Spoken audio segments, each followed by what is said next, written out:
On Great Escapes, we're going to travel the wilderness on the hunt for unique architectural design.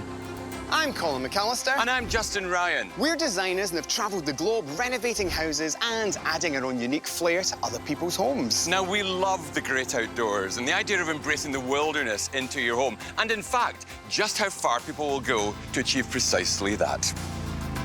Building an escape in the woods presents magnificent opportunities for individual design, but also unique challenges to work in harmony with the surroundings. Add to that an extreme climate, from blistering hot summers to teeth-chattering winters, and these escapes must combine splendour with functionality. We're going to explore properties that take that challenge head-on as we investigate homes that celebrate the landscape and work with the environment in interesting and distinctive ways. Creating a haven in the wilderness is not a new idea. People have been striving to escape the cities for, well, as long as we've had cities. On this episode, we're looking at homes that play up the past, present, and future through their architecture. When torn between tearing down her old cabin and building a new holiday home, one homeowner rather ingeniously made two become one. That is the zaniest thing I think I've ever seen. And it's in the kitchen. A hockey legend designed his own contemporary cottage to make the most of the present. Look at the size of this place, Justin. I told you I should have been good at hockey. I know, what an amazing property. And we'll be meeting one architect who created a climate-controlled cabin that provides an escape to the future. We're expecting a little slice of the future, and it totally delivers.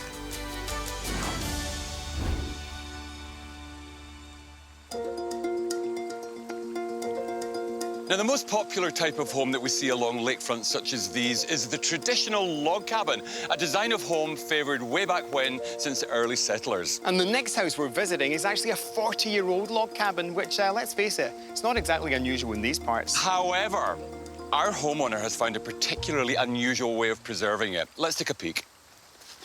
Mara Smelters-Weir built her one-room log cabin with some help from family and friends in the 1980s. And for close to 40 years, Mara and her family enjoyed their summers here. The cabin itself became a cherished member of the family. If you look at the beginnings of building in the log cabin, it doesn't get more expressionist than that. I mean, the material is wood. You see it on the inside and the outside. We're still trying to figure out how to insulate all wood houses or whether we need to insulate them. The lucky thing for a summer building is you don't have to insulate, so it all opens up a whole lot of freedom. In 2010, Mara's humble log cabin underwent a major overhaul. Working closely with her architect, they ensured the simple log cabin's past was preserved. Oh, there you are. Hello, Mara. Hello. How are you? Good, thank you. Excellent. There's a real sense of complete abandon out here. As we drove up and walked down, there's nothing else around about just you. It's pretty natural. Yeah, how long have you been here for? Well, 37 years Okay. I've been here. When we first moved here, it was just bush. We had a little trail coming over from the cabin next door. We chopped down some trees to make a little log cabin. That's what we started with. Wow, and you did that yourselves? Yeah, ourselves, a little 8x10 cabin. That's It was great. fantastic. In 2010, I won the lottery. And Oh, wait a minute, so rewind. You won the lottery? I did. Oh, my word. And that allowed me to expand to a bit of a dream home. So then you got rid of the log cabin, you built a new home. Well, no, we didn't get rid of the log cabin. The log cabin is still here. We basically wanted to keep that log cabin because it was part of our heritage. Now, where is it? It's inside. Wait a minute, your original log cabin That's right. is inside It's inside. this new structure. Yep. I can't stand Yeah. in your stoop any further. Can I please have a we look? go in? Can we? Absolutely. Yeah, please. Come on in.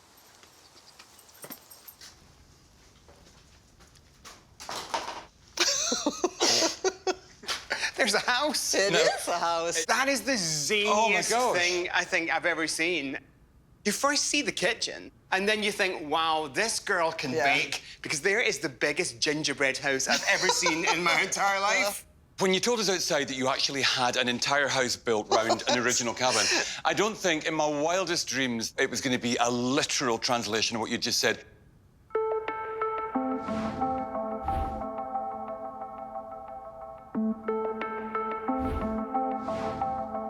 I want to know a bit about the mechanics of actually building a whole new house around about a tiny log cabin, because that must be tricky. It was a bit tricky because when we built the log cabin, we didn't anticipate any of this. So it was never on a really strong, proper foundation. It was fine for a log cabin.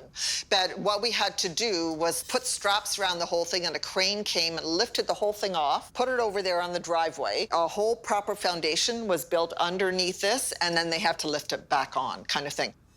What you've done here is seismic. First up, the volume is incredible. I'd love to get a bit of background on what else you've got here. This is the space I mostly live in. I have fundraisers and dinner parties in this space. But if you go around the back of the cabin, there's a beautiful dining room that seats my whole family. And when my extended family is here, we're 14. And so that was my goal there. There's a master bedroom and bath over in that corner, and down in the south wing, I have a guest room and a guest bath. How important was it for you, Mara, to embrace the past? It was a big deal. My husband and I really wanted to keep the log cabin. Ourselves and friends had spent so much time making it and putting it together, and we loved it. So that was a big thing, to be able to keep that. The initial choices that Dave Spolnick, the architect, gave us was to have additions, but it was too cluttered. So this was a perfect compromise of being able to keep the cabin and still have the nice clean lines outside. It's incredible to watch those wonderful ceiling lines go up to their gorgeous apex, and then that connection between the metalwork between them. It's really, really interesting. It's not a coincidence that the roof lines are absolutely parallel with each other. No, that's right. We had shingles on that initially, but then we put pine shakes on it when we brought it back into the house, because it didn't really need to be waterproof, you know, so it was just for the look. Then we went. But what's funny is I've got a little access spot for the cat to access the roof in the wintertime, because sometimes they need exercise in the winter. They don't like going outside in the snow. I see the little place up there for them to sit and look out what's going on, but it's kind of a fun little feature for them. You really have created something that is distinctly unlike anything that we've seen before. Yeah. It's like an ultimate act of architectural preservation. You've kept your beautiful original log cabin, and now it's the living room within everything else that you've built recently. That's right. I didn't want a great room. To me, that's a nice, cozy space, and it's reminiscent of what we've always had. When you're sitting in there some evenings when you're in the log cabin, does it still feel like it used to? Yeah, it does. It was the living room then. It's still the living room now. Do you want to have a closer look? I'd love to, okay, yeah, if come I on. may. It's wonderful to walk into your past, which is what I expect I'm seeing here. It is. It's exactly that. I look around this room and I see things that we gathered and were given in the process of building the cabin. So, yeah, it is our history. You can see, obviously, that I love cooking, and I extended that to entertaining and cooking outside. Do you want to have a look? Yeah, please. Okay, let's do it.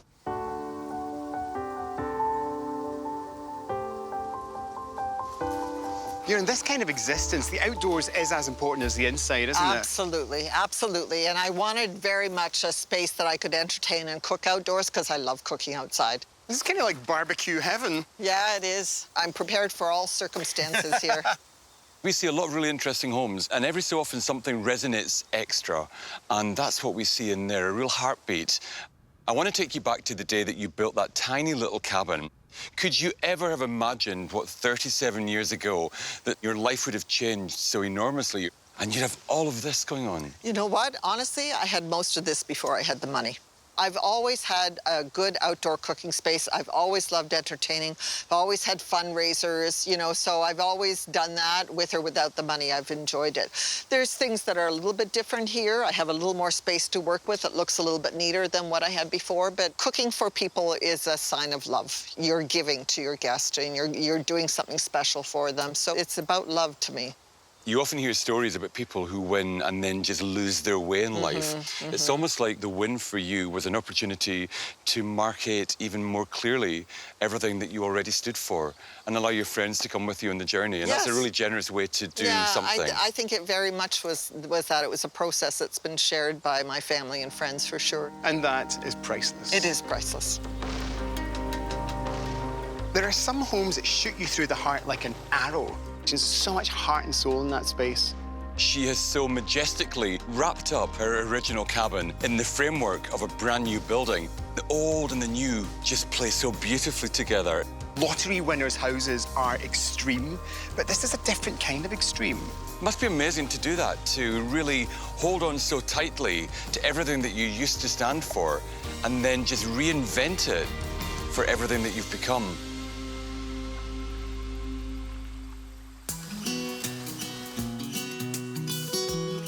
As vacation homes become ever more about the idea of spending time with friends and family, the old notion of a one-bedroom cabin, well, that just doesn't cut it anymore. Especially for our next homeowners. Their dream escape, well, it's been built big enough to house an entire hockey team. This 6,500 square foot property is the haven of hockey legend Wendel Clark, who played in the NHL from 1985 to 2000. After he retired, Wendell and his wife Denise set about designing and building their dream home on the lake. Their property has a traditional look, but it's state-of-the-art, grounding it firmly in the present. Guys, look at the size of this place. Justin, I told you I should have been good at hockey. I know, what an amazing property. Guys, it's absolutely gorgeous. Trespassers, do you guys want to come and see? Yes, everyone, welcome. Oh, my goodness, come on inside. Come on in. Trespassers.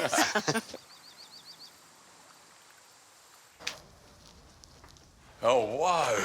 What an absolutely epic place. To walk in and instantly be met by that view is just heart-stopping. It's still a joy every time. You wake up and see this when you walk in the front door. It never gets old.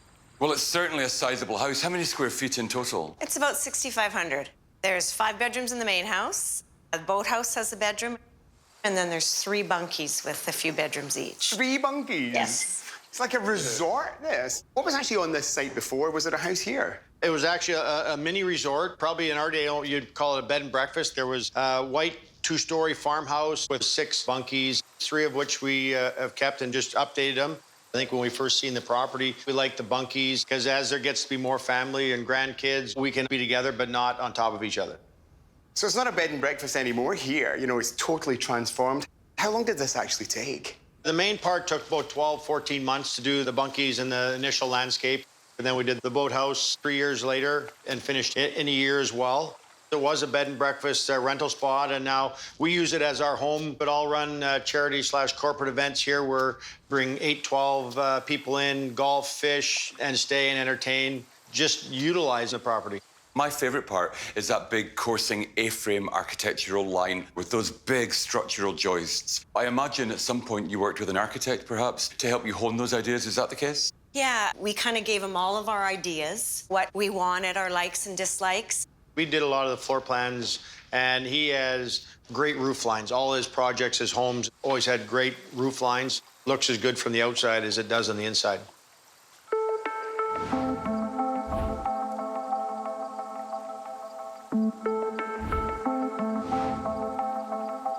I love the mix of all that glass, that incredible stone fireplace, and the wood everywhere. All of these elements conspire to give you something that really works so well in the present tense. It's something I think it ages well when you use a lot of wood. It's got a warmth to it. All the barn board from the hemlock floors to the beams that we got. Right to the roof of the screened-in porch is the waste wood that they were throwing away. It has too many nails in to use, so instead of putting it on the floor, we put it on the roof and left all the nails in it. There has been a push to use building materials from a site that may be being demolished in a way that is environmentally more friendly and produces a greener build. They can add character to a space, and elements like reclaimed wood might be more appropriate than using something like drywall that is unforgiving as the building changes with the weather, cracks and so on can form. Where did you draw the inspiration for this farmyard feel?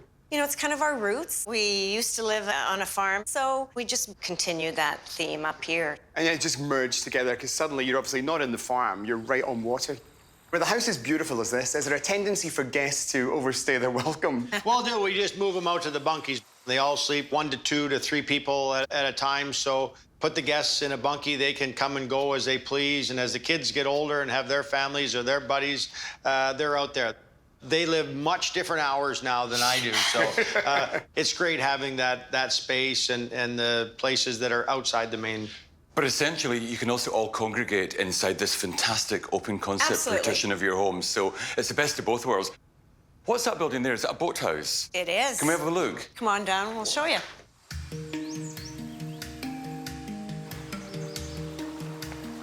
You must just pinch yourselves every single day, you know, when you stand here and just look at that huge expanse of beautiful lake.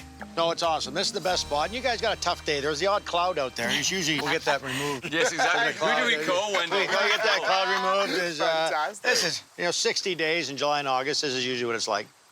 Since adding this boathouse, this is where we do 90% of the living. Everybody's coming by boats, leaving by boats. You want to live on this side of your property. The water's the reason you're up here. So when you get to utilize the water like this, that's the best part. I think I might actually move in here because there's a bedroom and a bar in close proximity. What more do you need? Exactly. It's really refreshing to walk around and see something of this scale that's been so personally created by its owners. We did tours around to look at other structures on the lake, and with the colors of the roof and the dark tones brings the building down to the ground so it doesn't jump out at you. You moved into a new area, you just want to be a part of the community. We want to spend a lot of time, so you want to get along with all the neighbors. And your plans for the future, I mean, are you finished or is this a work in progress? No, I think we're done. We're on the maintenance detail now. We're strictly maintenance now. You've realised your dream by creating a house that references so much of the past to create a home that's really relevant in the present day. I mean, let's be perfectly frank, Colin. This is an architectural masterpiece, a really successful contemporary build that works so incredibly well in the modern day. It's large, but it's so well organised, it feels really, really manageable. You know, it properly is a jewel in the crown of this incredible landscape, you know, from the coloration right through to the really impressive landscaping. It really is a beautiful house for the modern day.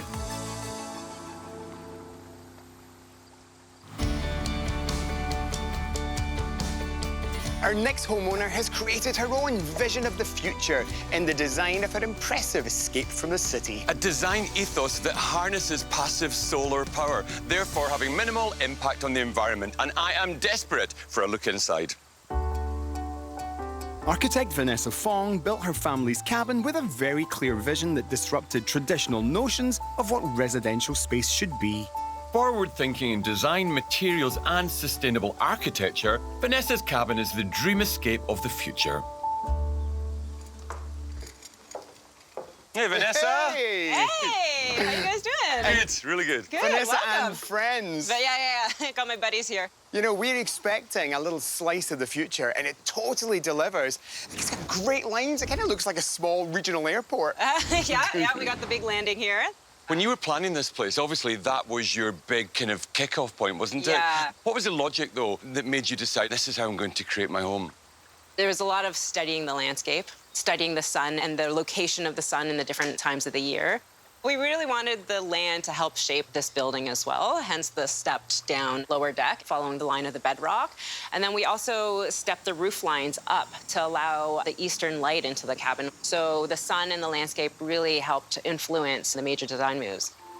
Traditionally, it was easy to kind of blast a piece of the rock out and stick your house in really nicely. The sensibility now is that the rock is a very valuable and precious found condition. Architects are really interested in finding ways of working with the found condition. It's more challenging, but in the end, the results could be wonderful. I've been on a lot of decks, but I've never seen something that's got such a tremendous overhang. And it's when you actually look here, it just gives you this fabulous outline of a much bigger property. The structure itself is a steel superstructure, and that allowed us to get these nice big overhangs that we wanted. The canopy allows for us to be in the shade and shade the cabin during those hot summer months. But then in the wintertime, the sun allows in because the canopy is so high up. I mean, for all the scale of this magnificent home, it doesn't feel in any way overbearing or overpowering. And I think that's because it's almost like the trees are coming right into this space. We actually cantilevered the deck out so that the footings would be 10 feet back and we wouldn't have to cut down as many trees so that we can maintain a lot of that landscape and the privacy that surrounds the property. I love the coloration that you've got with the lovely pale wood underfoot and then this really dramatic black. How did you do this? Is this a varnish or what's the finish? So this is shusugiban. So it's a Japanese method where you burn the wood and char the outside of the wood, and it sort of helps embalm it and protect the wood itself. And was that new for the area? You know, do you have to go to your contractor out here? You know, because we're in a kind of rural area, and you say, OK, we're going to have some shisugiban out here.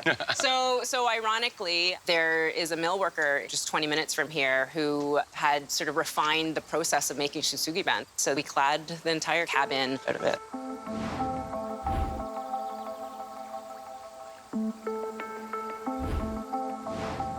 Some homes feel, in the best possible way, trapped in the past. Some homes are all about living for the present. Yeah.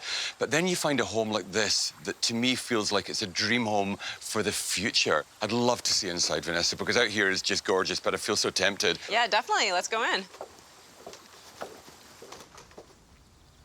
The story continues, you know, simplicity is strength. Beautiful lines in here, and just a wonderful feel-good factor. Thank you. Yeah, we really wanted an open concept plan, knowing that we'll have big gatherings and big family dinners and parties. As an open concept, sometimes you end up with these really big bowling alley spaces. So being elevated, you're still visually connected to whoever's, you know, having a cocktail down in the living room space. So there's still a sense of connection, but the differentiation in the levels also helps define the spaces itself. The staircase that wraps and turns into a bench also creates a really dynamic space for kids to play in. They're either hiding underneath the bench or they're using that upper level as a stage to perform on. So it's become this really flexible space. I think my favourite aspect in here is everything. But if I had to pick one thing, it would be the incredibly generous windows. That is just such an important aspect that gives you such an amazing view of the dream vista. All the windows were treated very simply without a lot of casements or anything, so that the focus is all on the view. It becomes like an infinity of space, and I suppose having the same medium on the ceiling and on the walls blurs the lines so you've no idea where the corners are. Exactly, exactly. What also is fantastic in here is the way that you've accentuated all the height lines. For example, massively tall doors, the wonderful elevation of tile behind the fireplace. All of those things really take your eye up and remind you that this is a really well-composed, dramatic space with lots of vertical interest. Exactly. Thermal issues are really important, particularly in a building where there are so many big windows. So how do you actually balance heat? What's warming the cabin? So we have in-floor radiant heating, which is a very energy-efficient way of heating space, because essentially you have water tubes in the floor and a pump that just basically pumps hot water through the floors. We also made sure to place windows strategically to allow sun in where you need it, but at the same time architecturally block out the sun for those summer months when you don't want it to be heating the building. And you don't have air conditioning? There's no air conditioning. Which is incredible because it's a really warm day out there today and there has been a lot of sunshine. Yeah. But standing in here, I feel as if I'm in a really temperate and cooled environment. Sometimes you can walk into somewhere that's modern and it feels in some way awkward. This doesn't in any way feel complicated or awkward. It feels really refreshing, invigorating and exciting. And I would say that homes like this are indeed a vision for the future.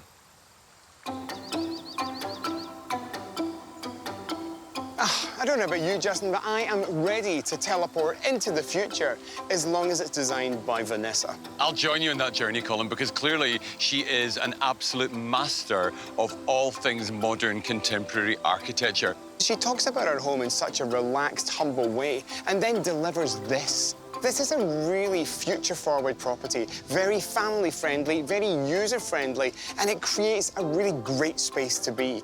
I feel a real connection between Vanessa's work and Mother Nature's work. And if you can pull those things off together, then that's a successful job.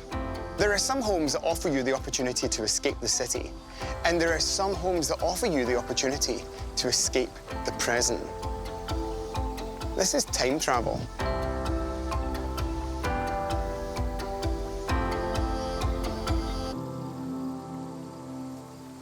So 3 very different homes, each of which references a different period in time. One from the past, one from the present, and one built for the future. Some people live in heritage homes that pay homage to the past. Mara's taken that to the next level. It's like a museum. Her previous home perfectly preserved and like a moment in time. Wendel and Denise have built a home that really references the farmhouse in which they lived before they decided to move to the lake. It's warm and atmospheric. It's a cavernous home, but it's also particularly relevant for modern-day contemporary lifestyle in the present day. And finally, it was fast forward into the future with Vanessa's beautiful building that is testament to all things that are modern and wonderfully in harmony with nature. So 3 very different properties, but they each share one thing in common. They're all great escapes.